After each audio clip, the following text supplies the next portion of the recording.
Hey there, hi there, ho there. What's up? Just realized as I was having a little technical difficulty getting my stuff together here on my end. Can't let this play for too long because it's got the music from the arena playing in the background.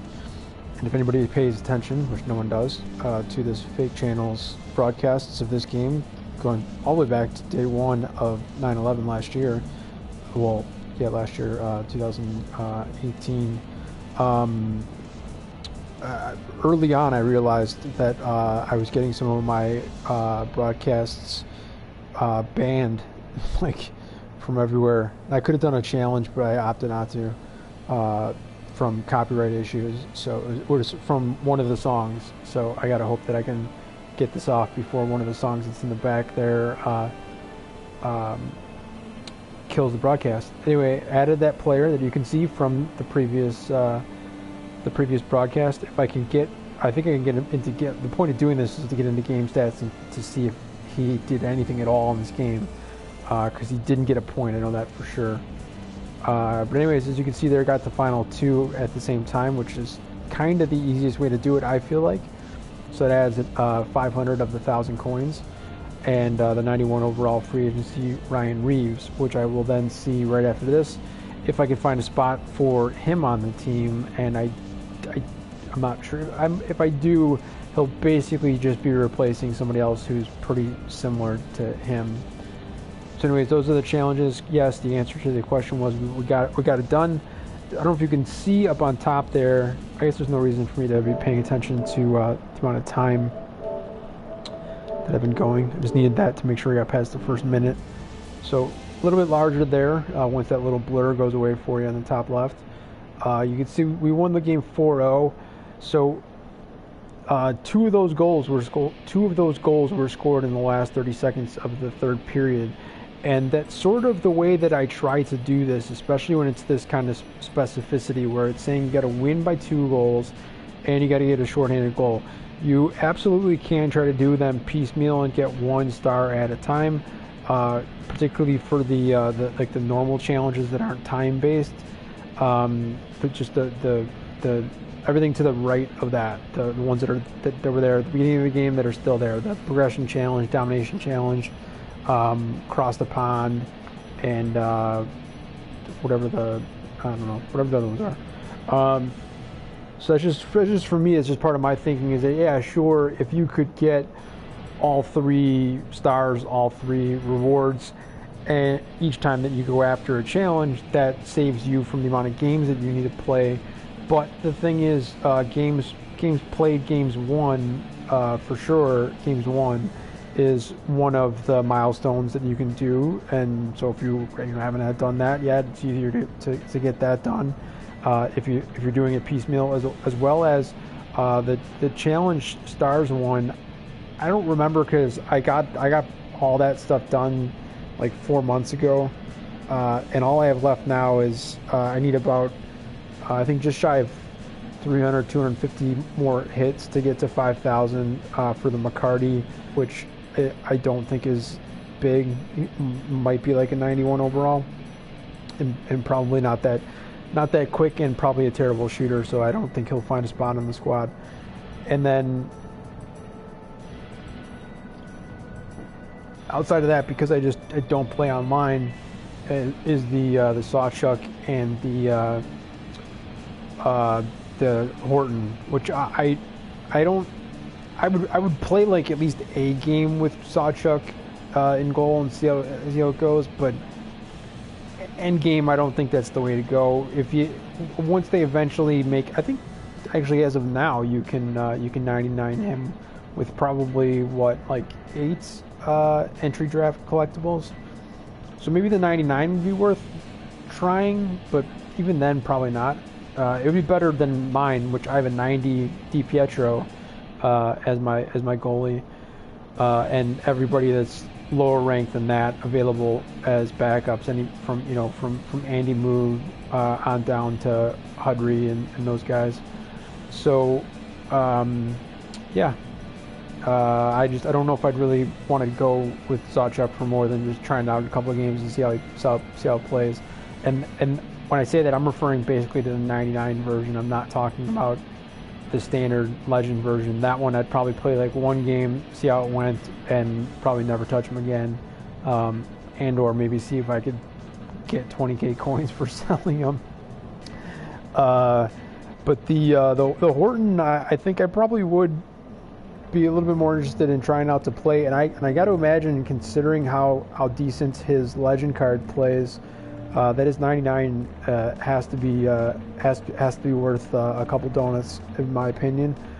But I wouldn't know because I don't have them, and I will never get them. I'm nowhere even remotely close. It might flash when I click R1 as I'm about to do next into objectives and milestones. I'll probably show those two as being severely lacking. But anyway, we got these two added to the card. So yeah, here they go. Missing, that was a little off, 290 more hits. And then, like, I need 16 more online CS wins just to get my progression reward, and like that's not going to happen. And then, as you can see, I've only won 32 all year. It's just so terrible. I've not advanced to Division 4 or higher in OS ever, so that's the Horton thing, I think, right? One is one is the other. One is the Thought Shock, one is the Horton. I'm never getting either one. Oh, and at the bottom left there, you see I'm still 42 away from even getting the Chelios, which I would love to get to try, and I'd also probably like to get him turned into a 99 as well. Moving on to the game stats. Check out our new guy here.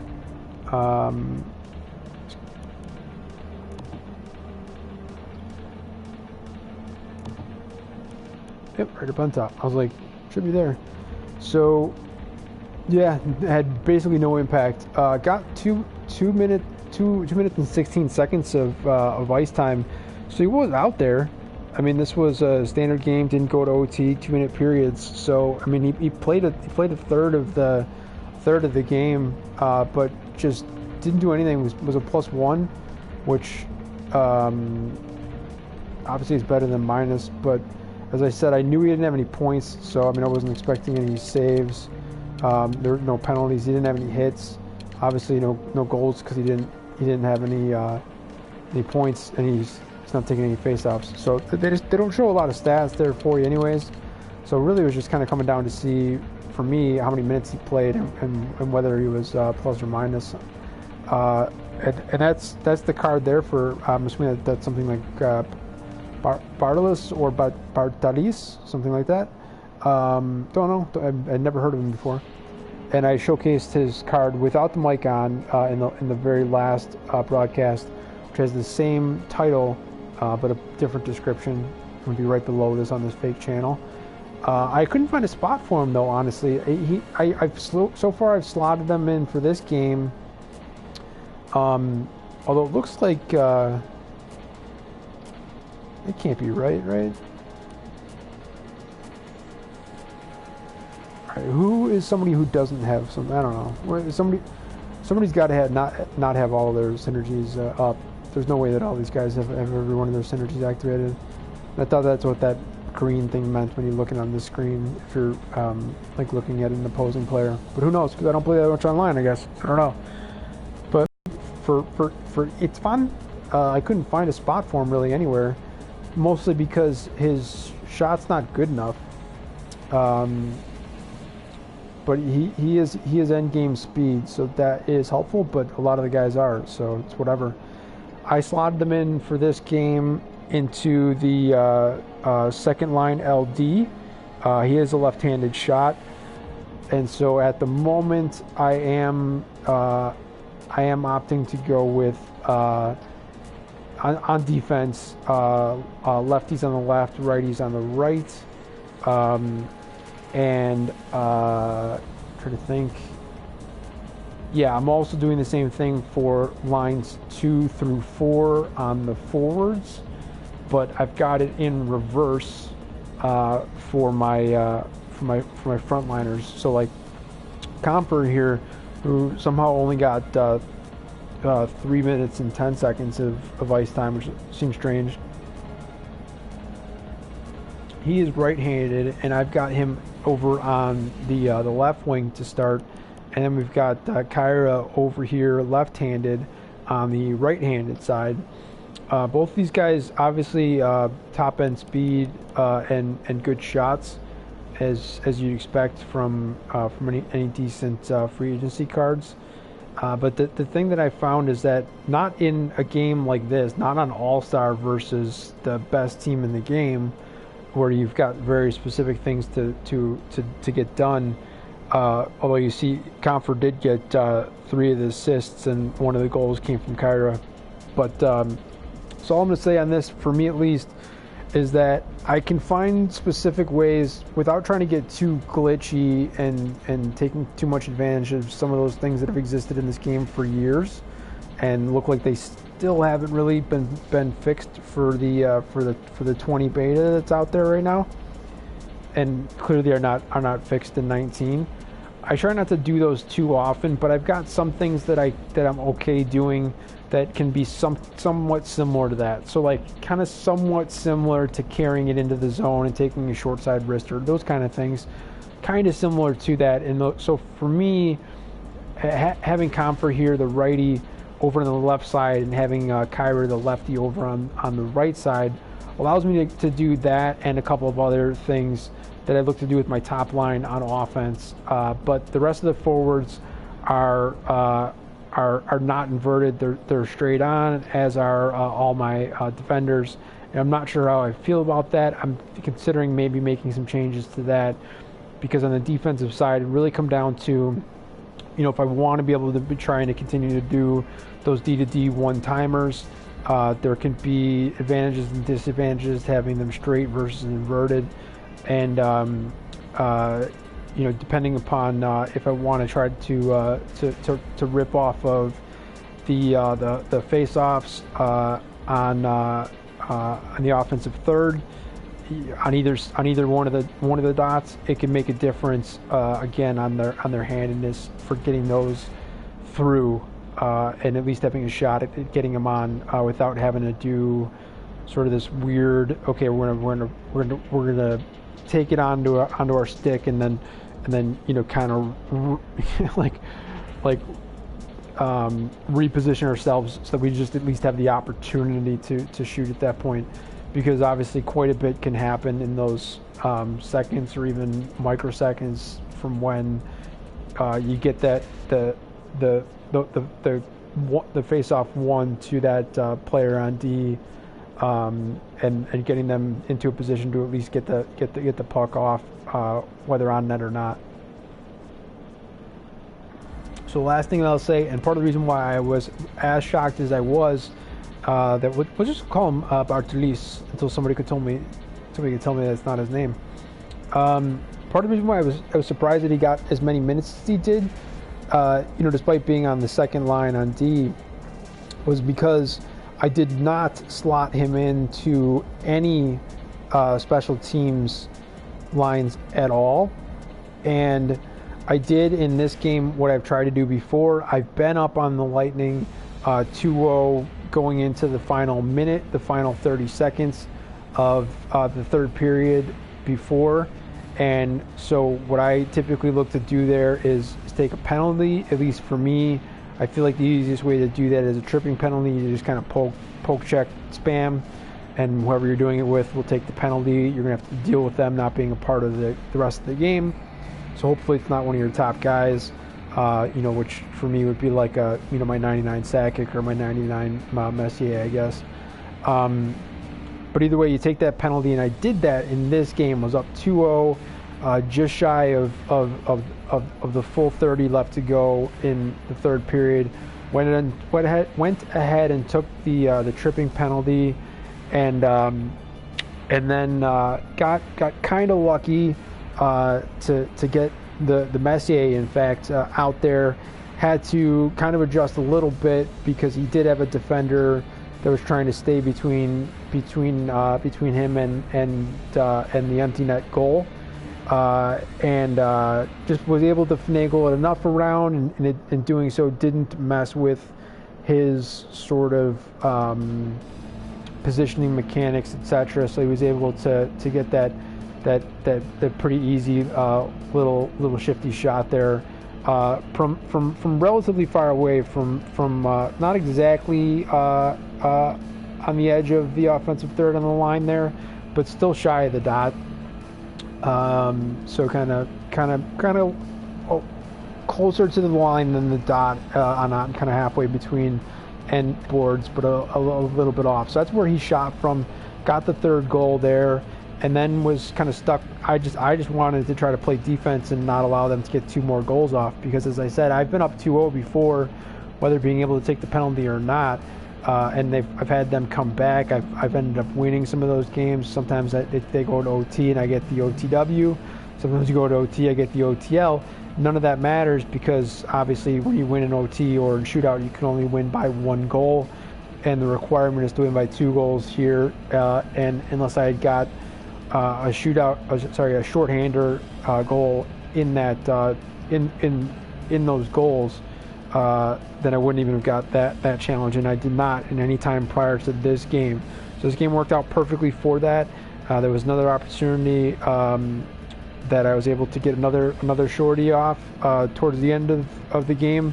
I believe that was Hayton's goal, who they referred to as Garrett for some reason. His first name is Barrett.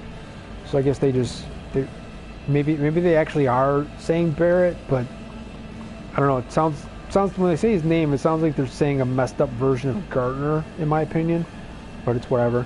So he's actually the one that got that last goal, and it was just a decent opportunity to be able to maintain possession with two defenders trying to get off on the forecheck from originally being behind the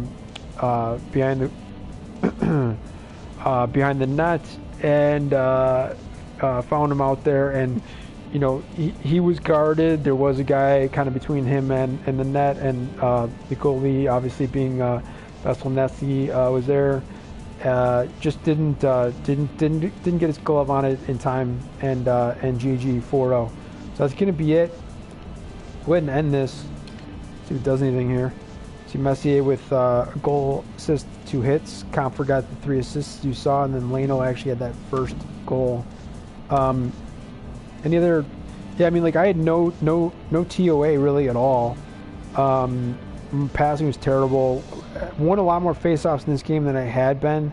I found a little thing that I could do that was getting me some advantages there, and then obviously they gave me the full list of 2 penalty minutes, even though I only had to deal with it for probably about 26 seconds of the game.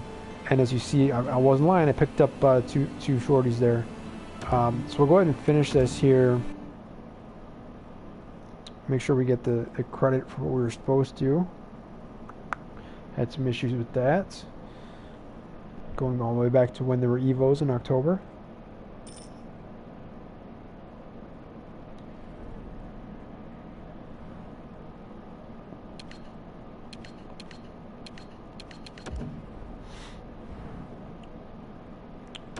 So, I mean, you all have this, so you already know this. I tried to look yesterday at under the Golden Knights for this card, and I didn't see it. But yeah, 86 shot. That sucks, man. That's what I was expecting. I mean, it's whatever. It's a quote unquote free card. I worked my ass off to get it, in my opinion, because I had to try that game like at least like 10 times, and that includes a couple times where they get the first goal and I would just immediately quit because I didn't feel like trying to win 3-1 or 4-2 or anything like that. So yeah, I mean, his skate's 98 and he's not maxed. So I mean, it's boofed because the 99 is on balance, which is better than a shitty balance, but his endurance, like a lot of these cards, is super low at 84, and that didn't used to matter, and now it does a ton. Acceleration and speed are 96, and agility is 95. I'm I'm not thrilled. I think that I think with if I get yeah, I've got burner activated, so that should give him +1 or 2 on those, right? So he should at least be like 97 or 98, but he's still not good enough. Like I can't think off the top of my head. And shoots right-handed. Yeah, I don't think I have a spot for him on the team. My team's terrible. I know you might have seen up on the top right that it said that I moved up to a 96 overall. That was literally after adding that card that I just showed you. That was his name. It van Bastalis or whatever the hell his name is. And he's a 93 overall. And yeah, I did actually take the free Honka out to do that. Honka was my third line RD, and I subbed out for him and then moved Molson over from the left to the right, despite the fact that he's also left-handed. So I guess I was a little bit off in saying that I was completely straight on all three D lines and straight on the bottom 3 forwards, and inverted only on the front 2 forward positions. So that's not exactly true now that I think about that, because I did move Molson over to the right side on D. He didn't do really much of anything in the game, so I kind of forgot about that as well. So yeah, I guess if you take out an 84 and you replace him with a 93, that could have an impact. But I mean, honestly, like, it changed my overall from a 94 to a 96. Although, yeah, maybe not, because I wasn't paying attention to. I just also within the last like 24 hours decided to finally turn Messier into a 99 as well. But that only adds +3. The Honka from 84 to 93, I feel like is a bigger difference. But those are still only 2 cards. Those are the only 2 changes I made. I was a 94 before. I'm a 96 now. I was as high as a 97 when I had both of the 99 loaners of the choices that I made, which were Duchesne and Austin Matthews. So having their 99 cards in for whomever it was that they were replacing at that time. Again, obviously before this Reeves that you see I just got now, and I don't even have him in my team yet. Before that 93 other free agency card, what is it? Bastalis, whatever. Before having him, before turning Messier into a 99, I think that pretty sure I'd already made the Sakic into a 99. But other than that, whatever those 2, the Matthews and the Duchesne, whoever they were replacing, it shot my overall up to a 97. And since then, even after having them dumped and backfilling them with other people that I've picked up since then to round out the squad, my offensive rating is 99, just because that's all I care about. That's all I focus on. So I look for shot and speed, which is why, again, Reeves is probably not going to find a spot on my team here.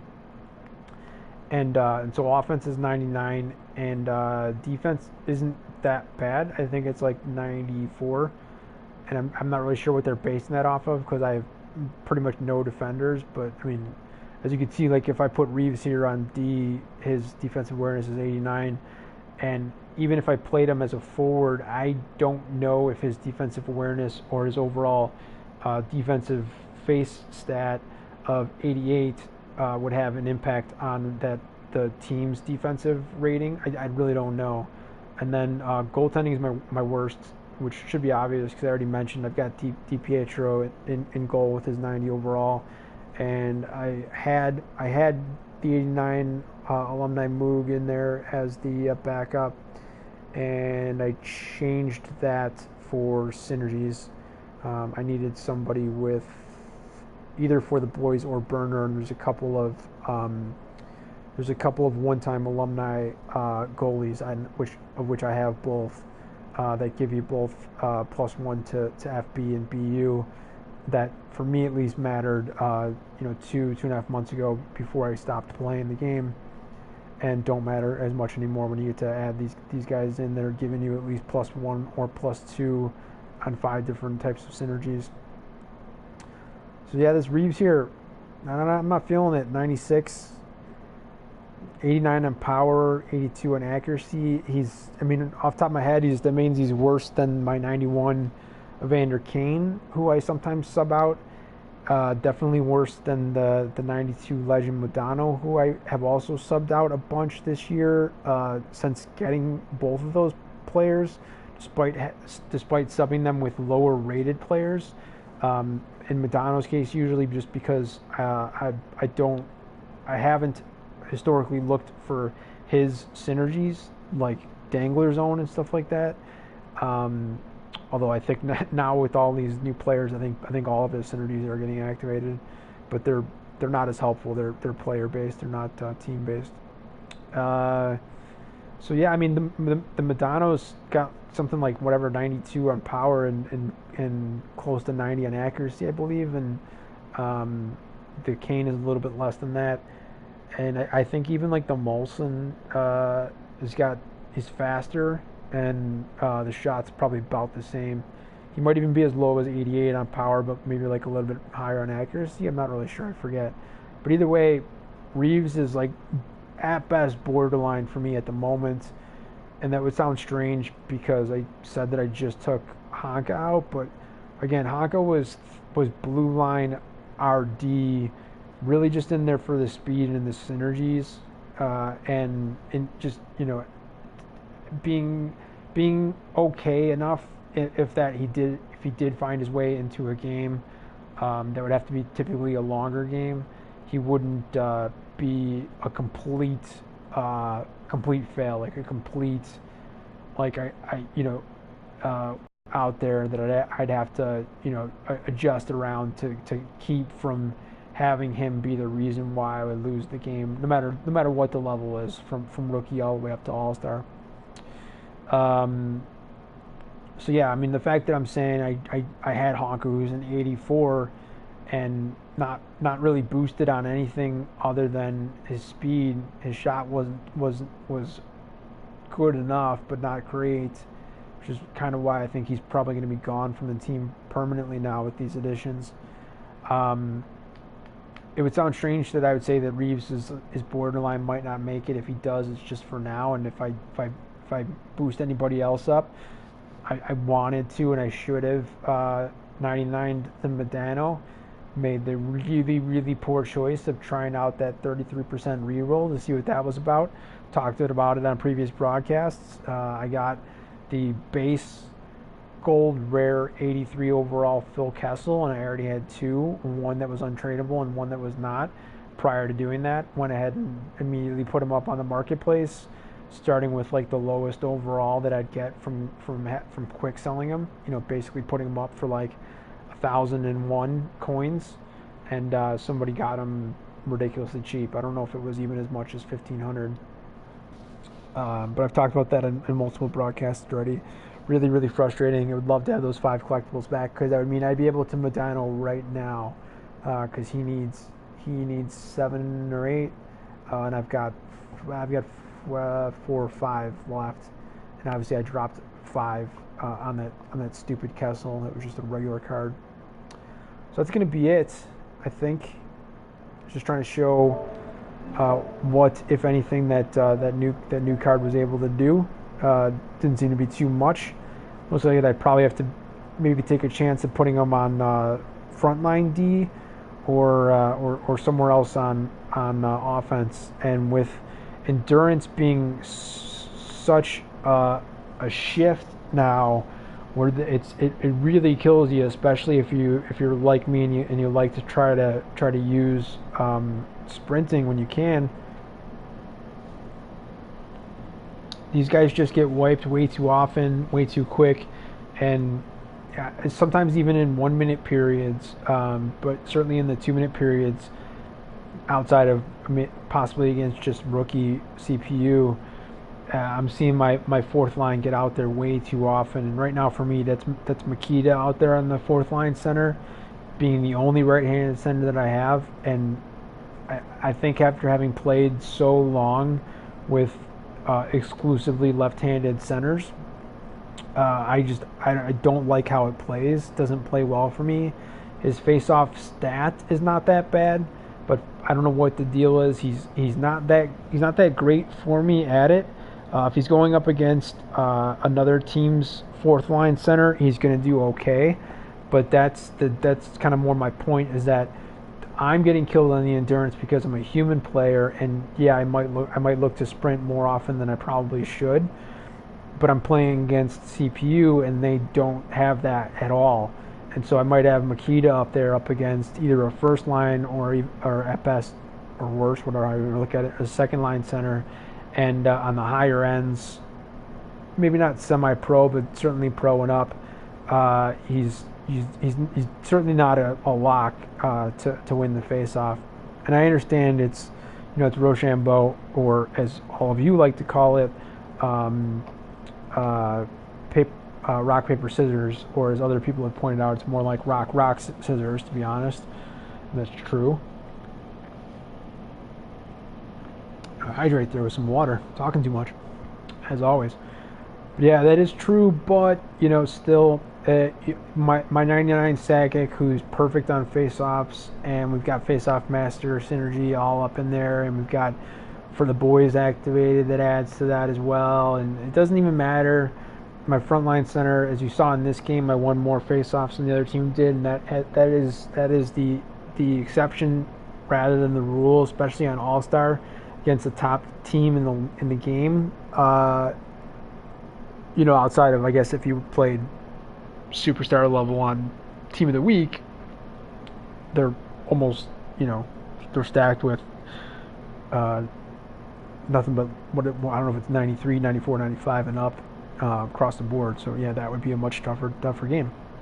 But either way, playing against like the standard centers, including those that their base cards in the game, which is the case for basically every single current playing center, have terrible face-off stats. So if you're like me and you had the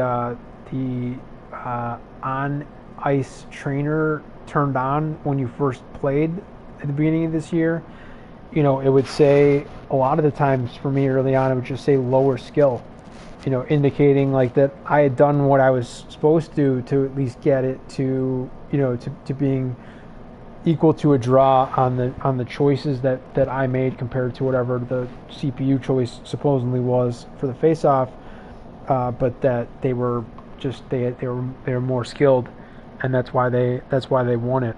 I haven't played with an on-ice trainer on in a very long time, so I wouldn't know on that. But it'd be impossible for Sakic to come up against somebody who's got a higher rated face-off, because you can't get any higher than 99, and most of my centers are up there like that as well. Like the Makita that I mentioned, he's fourth line, and I think his base is probably close to like a 98 as well. So it's whatever. Don't know what the fuck I don't know why I was talking about all that. Anyways, we're just gonna stop the broadcast. Peace out, yo.